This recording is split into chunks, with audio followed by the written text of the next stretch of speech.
You wanted the best. You've got the best podcast. The hottest podcast in the world.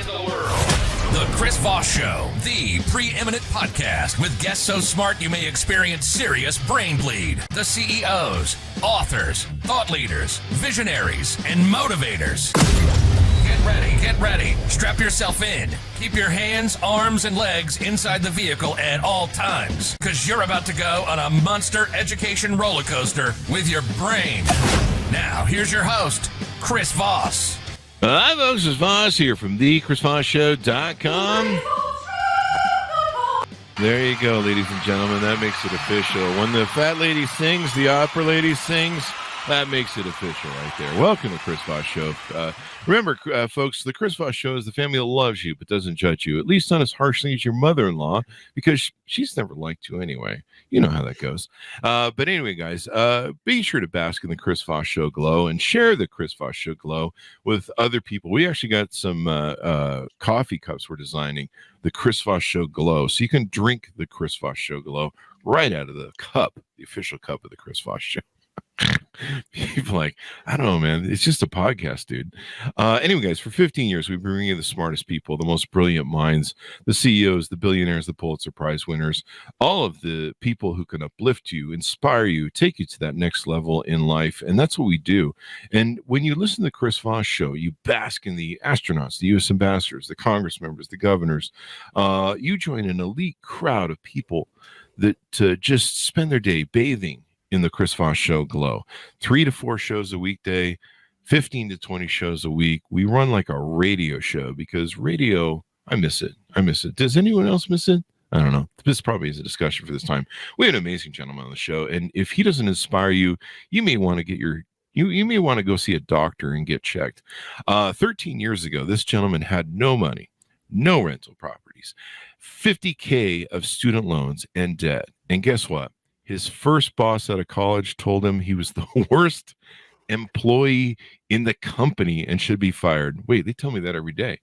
Today, he owns more than 200 rental properties without any investors or partners. He transformed his circumstances by adjusting his mindset, learning entrepreneurship, and side hustling intensely to buy real estate while working a full-time job. You are going to learn a diamond's worth of information here. So please refer the show to your family, friends, and relatives. Go to goodreads.com/Chris Voss, linkedin.com/Chris Voss. Subscribe to the big LinkedIn newsletter, the big 130,000 group on LinkedIn, Chris Voss 1 on TikTok, and ChrisVossFacebook.com.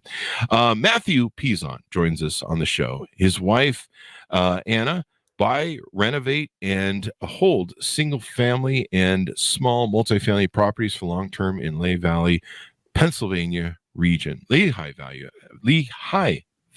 actually. They have the Lehigh in Utah, but they spell it differently. They have 3 children under 3 years of age. That's always fun. Sleep's overrated. Mathew worked for 13 years as a chemical engineer before a recent career change to a full-time real estate investing. He is a 2013 Fulbright Scholar to Madrid, Spain, where he completed his master's in international management at IE Business. Well, since 2014, he and his wife have been buying and operating rental properties primarily in Allentown, Pennsylvania. Outside of investing, he enjoys maintaining his Spanish language skills, spending time with his family, playing guitar and violin, staying in shape, and traveling. Welcome to the show, Mathew. How are you? Oh, Chris, thanks for having me. Thanks for the intro. There you go. That's quite the bio, man. That's exciting as hell. Give us your .coms. Where do you want to have people look you up on the interweb, which is in the sky? Yeah, sure. Pezonproperties.com. That's our main home buying website, and all of our socials. There you go. So give us a 30,000 overview of what your day's like, what your business is like, and all that good stuff from your words. Yeah, sure. So I transitioned to full-time real estate earlier this year, and day to day, I'm training my team. We have a team of 9 full-time employees and myself, and we're out there pounding the streets. We're buying houses, renovating houses, operating property. There you go. Yeah. Now you've made quite the journey. Tell us your hero's journey. How did you grow up? What made you take a shine to real estate? And of course, you're welcome to expand on this story of someone calling you the worst employee ever, because I think that's just funny as hell. Yeah, so I'm a recovering engineer, and I say that. So I'm from the fourth generation of engineers, and I went to engineering school, chemical engineer, and that's what I wanted to do. Love that stuff. Love the analytical thinking, but when I got to that first big chemical company job, went into an IT role. My boss said I was terrible, that they shouldn't have hired me. I had no place there. It was awful. I mean, I was crushed. I had studied for 4 years. I had all this debt. How was I going to pay for this stuff? It was 2010. There's no job market then, not like today. Mhm. And I just felt like my dreams were coming apart. Right? I felt like I was letting my family down, like I was letting myself down, and I just felt that I needed to do something else. I had nothing. I had no idea about investing. I had no concept of the future, building businesses, and that was a turning point for me. There you go. And so you just wasn't your gig, even though you had like a generational sort of expectation probably to go, hey, you got to go be an engineer. Your dad did it and everybody else, huh? Yeah, well, and no one said I had to, and they encouraged me to do whatever I wanted to do. It was more just, yeah, I wanted to do it, and I was good at the numbers, and so I chose to go into that field, and I'm thankful that I did. Learned a lot of good skills, but I wasn't a very good employee according to that first boss. Well, I'm still not a good employee to this day. So, you got something going on. So, do you coach people now? I can see some stuff on your website that you've got going on. Do you coach people? Do you help people about mindset and wealth, or do you focus on just taking and buying houses and properties?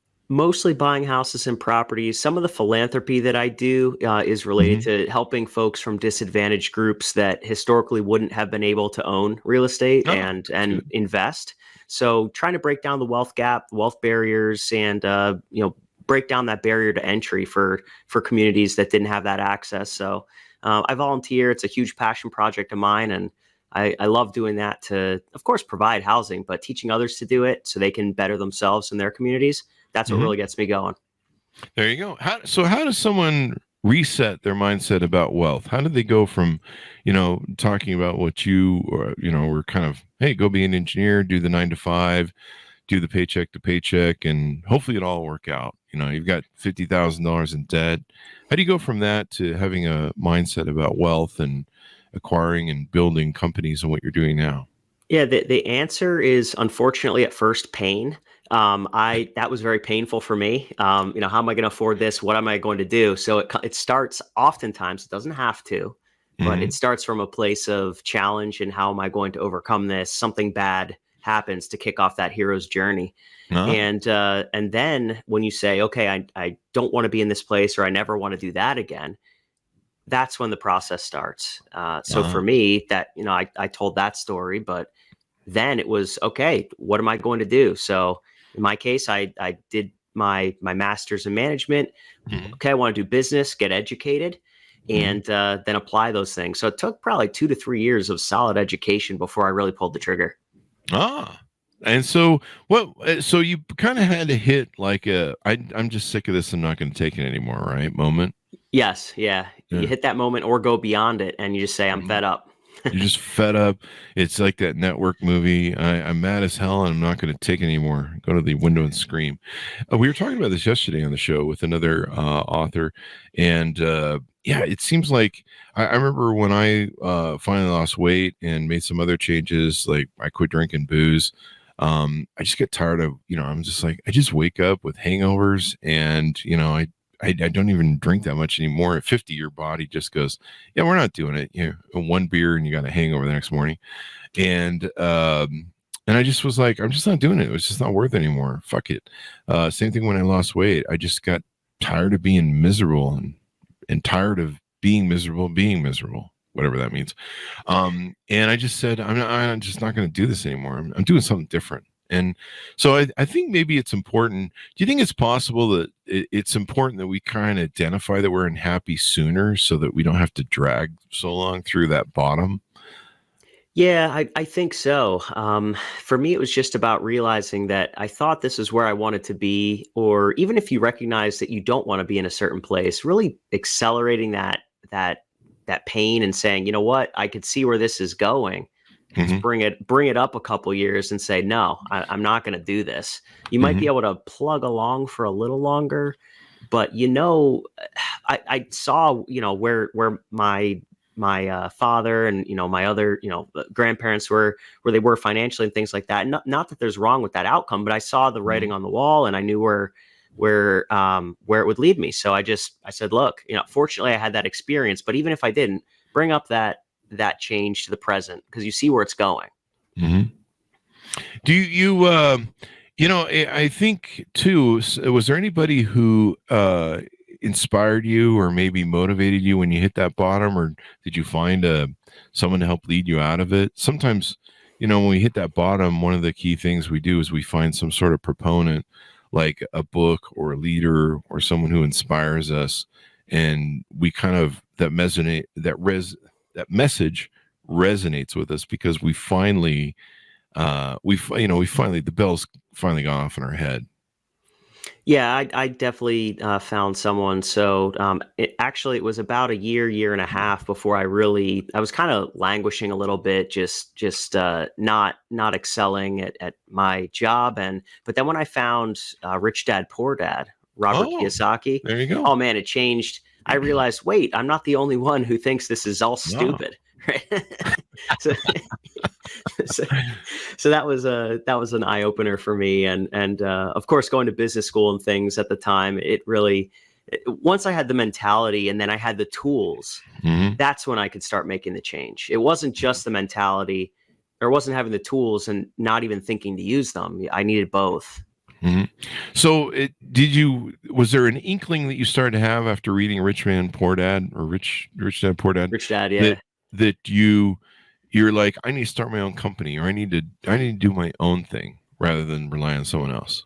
Yeah, the seed was planted. I wasn't ready yet. I was still afraid because of those loans and, this other stuff. I mean, now it's, student loans are easier to repay, and that's its own thing. But, it took time, and I wasn't ready. I wanted to just get out of debt. And I realized that mentality was wrong after I got out of it, but it is what it is. You probably were married and had a family too at the time, maybe. So this was before I met my wife. We've been together 10 years, but it was about 2 years before that, 3 years before that. So because sometimes it's hard to take a risk when you've got a wife and kids, because you're trying to provide stability for them and all that stuff as a provider. So you how do you make your first deal? How do you get started down the pathway? Yeah, so fortunately, I had my wife's girlfriend at the time, her support. She knew that I wanted to get into the business, just got back from business school. So I went around with investors who were doing this stuff. I asked questions. At the time, there were foreclosures, not anymore. And every Saturday, my friends were out. I lost some friendships because of it, because they were out late drinking, all this stuff. I was up at 6 a.m. going to meet these investors. There you go. And just different paths we were on. Got educated, met with these investors, learned about properties. How do I underwrite them? What do I want to buy? What needs to be repaired? And I saw probably 150 properties before I pulled the trigger. So, I just got ready and was scared out of my mind when I bought that first one. There you go. You provide a great lesson. You put in the work. And a lot of people don't do that. They're like, oh, I'm drinking on Saturdays and I spend Sundays, with my head, hungover. I'm partying, chasing women, doing all that stuff. And I remember going, when I started my first company at 18, and our first successful multi-million-dollar company started at 22. And then I had 3 overnight within a year or two. And it was maddening. And I remember seeing all my friends partying, chasing girls, doing all the stuff, and me, we're trying to run 3 companies at the same time, and just consuming my life and everything that I was doing. I mean, it got to the point where I'm like, we need to install a shower at the office, because I don't even know why I bother going home with a shower and change clothes. But it was worth it in the long run, the sacrifice. And I've always had, I always used to have guy friends. They say to me, what's different about you, Chris? And I'm like, what? Because we would go clubbing. once we got successful, and they go, money's first for you and women are second. And I'd be like, well, yeah, I mean, I did watch Scarface, and first to get the money. But yeah, women cost money to date them. So I need the money first. But they're like, with us, it's about women first, money second. And I'm like, well, that's why you're broke, dude. And that's probably why you work for me. And you're always broke. And so you did the work. You went out and saw, like, what'd you say, 150 plus homes. Yeah. You're out, in the early morning hours, meeting with people, networking, doing the work, and, being accountable. And a lot of people just don't get that. That's what you got to do as an entrepreneur. You're like, hey, how come your little company didn't work out there that you started? And you're like, well, I don't know. I just tried and I set up a website and then nothing came. And so I just gave up. And a lot of people don't realize you got to do the work, man. And sometimes you're going to, like you said, 150 houses, you're going to turn you got to turn over a lot of dirt to find the diamonds. Well, that's right. And even today, when we know what we're doing, we're still making a lot of offers and not getting them accepted, or looking under the hood, figuring out we don't like it and terminating. I mean, it's just part of the business, but you got to have that relentless pursuit. Otherwise you'll look at 2 deals, say they don't work, and stop, when all you had to do was look at 20 more. You would have done one. Yeah. It's a numbers game, and people don't realize that life is a numbers game. Dating's a numbers game. Business is a numbers game. Meeting right people and networking with them is a numbers game. Sometimes you'll meet someone and they're not a right fit for maybe your network, or they don't really help you, but sometimes you meet someone through them. And working those numbers games. Ted Turner had that great advice that was so brilliant, who built CNN and the cable company. And it was, you never lose anything by walking away from a deal, right? Yep. You can always come back if you want to come back to a deal, but if you say no to a deal, you don't lose anything. What you lose is if you're only looking at 2 properties at a time, you try to choose the lesser of 2 evils. And instead of going and finding, maybe flushing it out with the numbers to go look at 20 more deals, you might end up with 2 turds in your hand, right? Yeah, well, that's right. And the opposite is true too. I mean, you can get just stuck looking at deals, never making offers. And I see that happen to newer investors too. They never want to, they want to educate forever and never take action. So you have to there's a balance in the middle there. You can't just, you can't walk away from all the deals, and you can't not do the deals. You got to do some. Yeah. And I mean, you've been working, I think you said you've been doing this for 13 years. That's right. Yeah. And you just retired to full time this year, correct? That's right. Yeah. Yep. Earlier this year. So you've been doing the full time work and then doing this on the side and building it. Has that been hard to try and do both and juggle them at the same time? Oh yeah, it's no doubt. You work your 9 to 5, and then in the evenings and even during the day, weekends, you're doing the other thing. It's 2 full-time things. So, fortunately, I have a spouse who understands that, and she was on board. But yeah, I mean, you're going to be ducking in conference rooms. I mean, I was doing that for years. Trying to make sure no one finds out, just buying properties and calling sellers over your lunch break, walking outside, making deals happen. I mean, it's hard, right? But it's harder to be that person who's told they're the worst employee in the company and you should be fired. That was harder to me. Yeah. I mean, that'll definitely do it, because, it's definitely difficult to pull that one off. There you go. Yeah. Yep. So that's just crazy, man. And you went through all this stuff. You've learned the business. Now it looks like you buy homes in Pennsylvania. Is there a reason you stay in that area? Yeah, that's actually where I'm from. So it's a great rental area, and it just turns out that's the business model worked with my location, but it's not necessary. I mean, you can buy, I mean, with the internet and you could find companies to do the work anywhere in the States. So it's it just happened to work out that way for me. There you go. Yeah. And so what's the market looking like in real estate? Like, some people are like, oh God, it's over. It's it's interest rates are up. It doesn't seem like things are going the place they need to anymore. What is the market like nowadays, and what should people's attitudes and mindset be towards it? Yeah, I mean, the attitude and mindset should be pretty local. Each area has its own dynamics. Where I am, we've benefited a lot from some of the urban flight from New York, Philadelphia, New Jersey, people seeking a more affordable way of life. So if you're in those areas and people are leaving, it's not good for them, but it's good for us. So, it's hard to generalize real estate. It's hyper local. But I mean, rates are up. It's true. So it's harder to get that financing and that those good loan products. Like 2 years ago, it was like a heyday, right? So you just want to, you want to do good deals right now. You want to make sure they cash flow. You want to be careful, but if there's an opportunity, like, I don't care what the interest rate is. If the numbers work, you do the deal, right? Really? So, yeah. It doesn't matter. It doesn't matter. Like if it's, for years when I was getting started, I was paying 12, 14% to do a good deal. And that's when mortgage rates were 4%. So to me, it doesn't matter as long as the deal can support it and there's a big enough cushion there, do the deal. There you go. So when you first bought your first few properties, how did you get them financed? So I initially I was doing renovation projects in the beginning. So I was paying like a hard money lender or bridge lender. Oh, wow. And so I was acquiring them that way and then refinancing them with like a traditional bank. So I was a lot of the times the properties on the market were either overpriced or priced around market. So I always wanted to get good deals, but then they had problems. So that I would use short-term lenders and then refinance. There you go. And you just built it up. And now I imagine you do some different things when you go from house to house on deals. Well, yeah, that's right. So I would it was one deal to the next.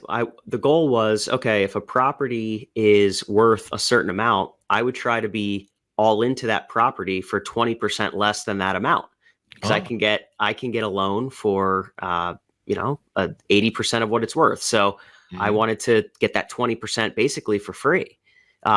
Because I solved the problem. Well, it was sellers had problems with either they're behind on their taxes or mortgage, or a family member passed away, they inherited it, they didn't know what to do.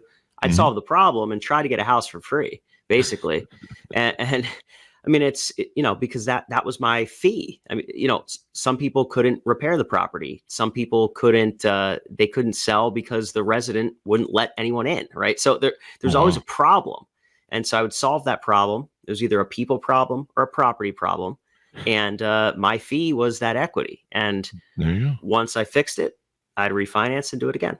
I love that mindset of thinking from it that way and just being a problem solver. I mean, that's what most entrepreneurs are. They solve problems. They come up with a product or a service that usually solves their own problem they're having, and then they're like, hey, other people like this, and how to build it out. What's the makeup of Pennsylvania? Is Pennsylvania changing demographically with people moving? Everyone's kind of moving from the outside in, I think, from the coastal cities inward.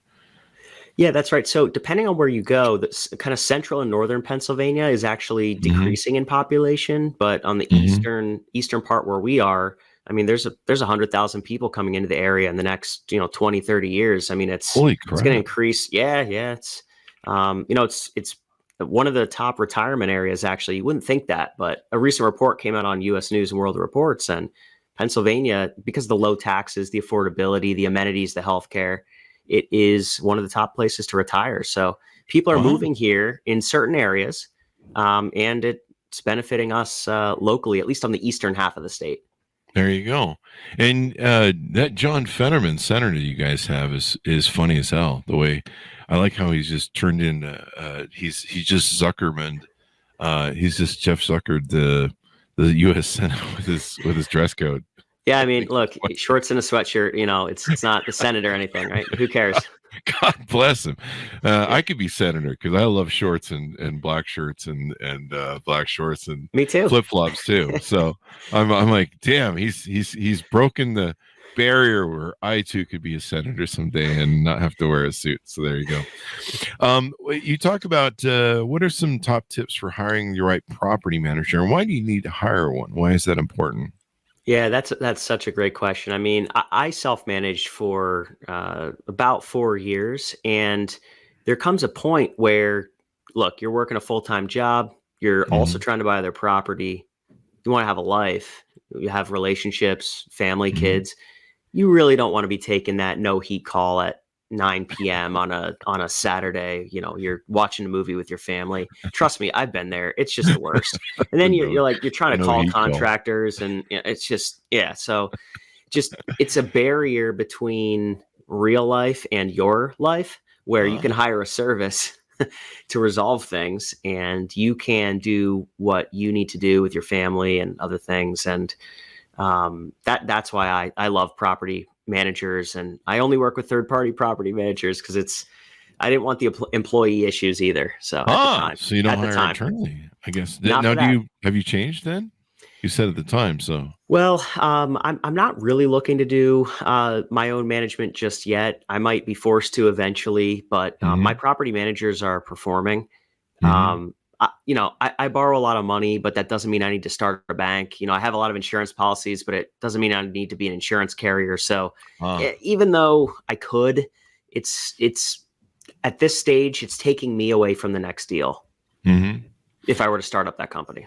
I like that concept because I'm the same way. I like the ability to fire you. Like people who are related to me will say, "Hey, can I come work for you?" I'm like, "No, I really like to fire people if they don't do their job." And I'll probably fire you. Um, and it's not that I have a firing thing, but you know what I mean? It's if you've got someone who's a third party, it's much easier to cut them and when they start fucking up than with an employee, you got to give them 3 notices and you got to try and be nice to them and hey man, Joe, can you like get your shit together? And with the other guys, if they do a real faux pas, you can just be like, "Hey, man, the contract over. Bye. See ya." Yeah, yeah. It's easier to exit that situation basically, and you don't have any blowback of like lawsuits or people going, "You've misfired me wrong." And so, and the other thing is too, I found a long time ago was, I learned this from I think the guy CEO of Discover Card or something, and he said, never have one vendor who controls everything. Always have 2 or 3 vendors in a given segment of whatever's being provided to your business, because if they know they have to compete and they're competing with other people, they'll do a much better job and they'll hustle harder, yeah, unless they know that they have all your business. And the problem with having everyone have all your business, a lot of the car companies have that issue right now. With like Tesla makes pretty much everything for their car, to my understanding. But one of the problems that GM and Ford and Chevy have in trying to make EV cars, electric vehicles, is they've sold all the parts to different branches. Some guy makes the radio, some company makes the radio, some company makes the thing. And so it's harder to get all the software to match up and hardware to match up where Tesla can, we built it, it's all integral. And so having multiple vendors and third party things, I think really makes all the difference. Well, yeah, it does. I mean, and the finding the deal and buying the right deal, that can be very forgiving in the case of non-performance later. But I mean, you got to run that asset, right? You have to, you're providing an essential service to people. They live in your building. So you can't skimp on that management quality. And if you can, you won't be in the business long, or if you do, you won't be in the business long. So it is a core competency. I haven't really looked to do that vertical integration just yet with management. I've just been focused on building the deal arm right now, but maybe in the future I do. I mean, there's certainly, we've certainly achieved scale. So there's, it can be plug and play to a certain extent. And I think the managers know that like, okay, well, Matt has options. And even it's not that there's not just okay, well, he doesn't work. Cause I work with 2 main managers. They kind of know that, but they also know I could bring it in house too. So I'm kind of the third.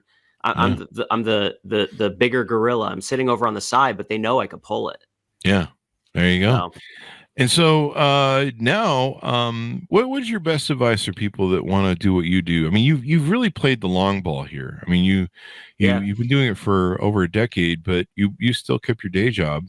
And the one thing about real estate is it's a really long, slow income ball where, I mean, you're playing for decades, but you know, the value of real estate's always going to go up.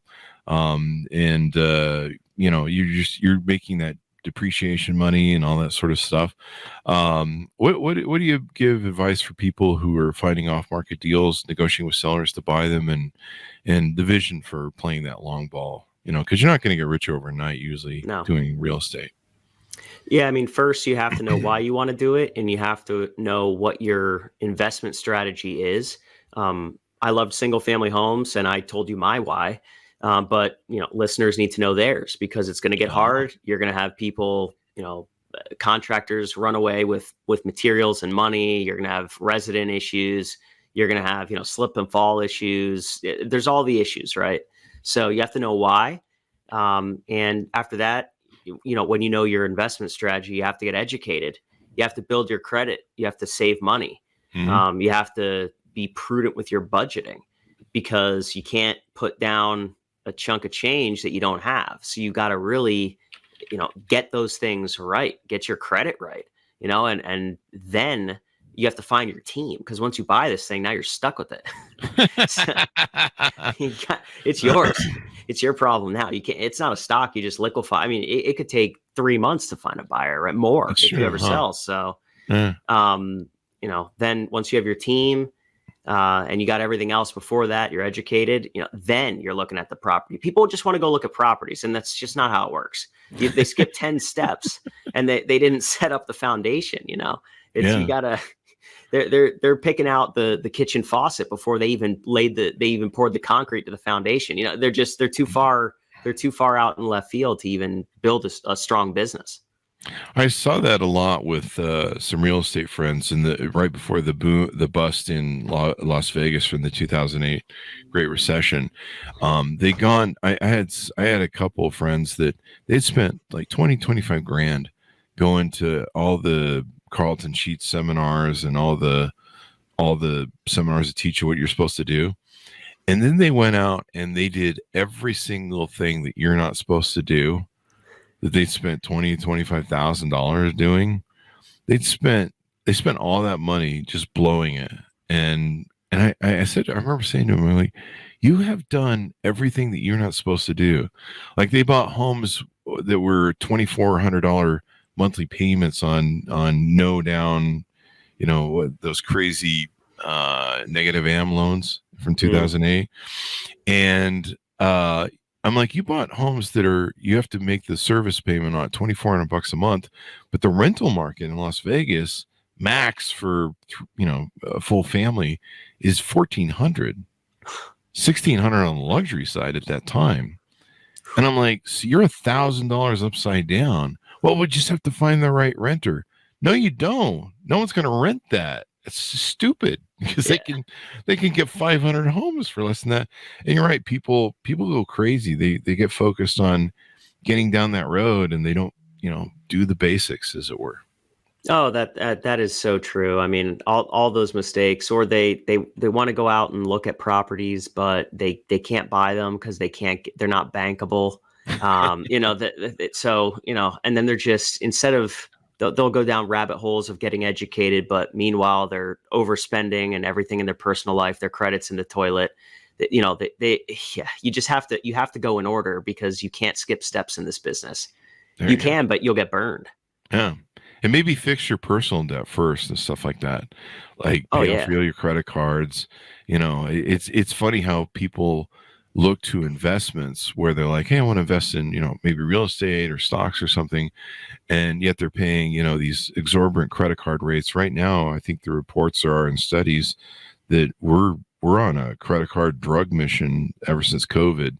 It's like keeping the economy running. So I don't know, maybe it's half good, but people are just pouring credit card debt like it's never before. I think it's a record we've never seen before. And, you know, it's like, those things will bleed you out first. That's actually the thing you should get rid of first.